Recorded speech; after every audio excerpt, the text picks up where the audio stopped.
The hard truth about waiting on God. Hmm. The truth is, waiting on God sounds like a very beautiful concept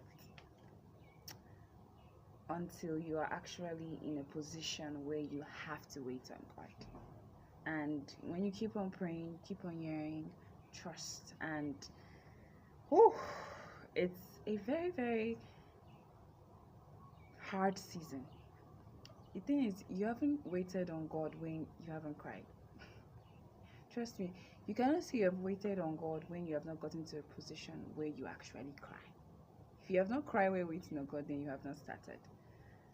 Yeah, four truths about waiting on God that I have experienced in my waiting season that I want to share with you guys today.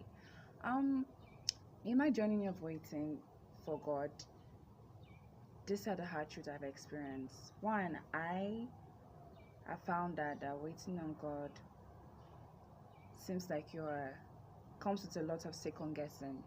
It comes with a lot of asking yourself, what am I doing? Am I doing the right thing? Because God is asking you to be still and know that I am God, and you're in a situation where you're supposed to be moving, you're supposed to be doing things, you're supposed to be like there are things that you're supposed to do, and God is asking you to be still and know that is God.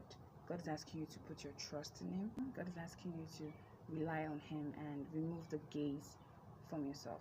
Waiting on God comes with a lot of losing your control, right? And let's be real, as humans, we love control. We like controlling things. You get when things are beyond our control, it brings a lot of fear. There's this fear that losing control actually brings to us, and it's terrible. I swear it's very terrible because things are spiraling out of your control, but you still have to wait. You still have to wait, and you still have to trust. I don't know for anybody, but for me, I realized that when God has given that instruction about waiting, when God has given that instruction about waiting, when you try to do things outside of a scope of waiting and you try to make things happen by yourself, sometimes it goes south, right? Those things go south, and you realize that you always mess up when you try to do things on your own. Personally, I don't know if anybody experienced this, but for me, I realized that things that I try to do outside of God's scope of waiting ends up being a huge mess. Ends up being a huge mess, and oof, yeah, that's one truth about waiting on God that I have experienced. Two, there's a lot of comparison.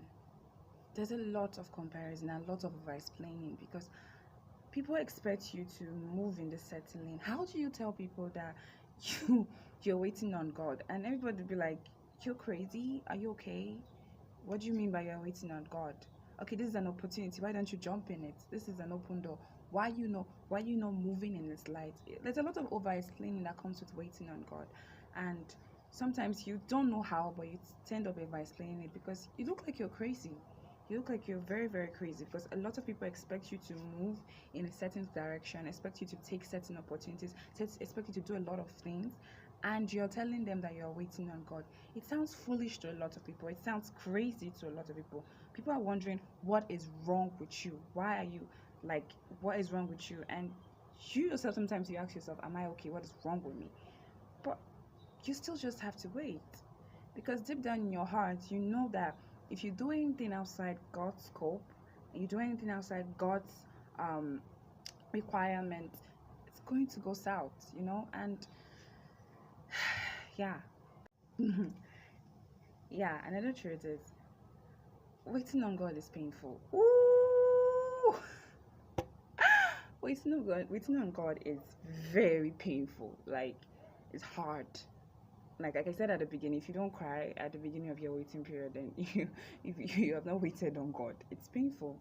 It comes with a lot of inner pruning, right? And in this season, the pain and will reveal what you think about God, right? And I think why God wants us to wait is because it removes your gaze on just what God wants to bring to you at that moment, but it ends up refining you and renewing your friendship, renewing your purpose, getting to know God beyond what He can give. You get, but in all this season, that pain draws you closer to God.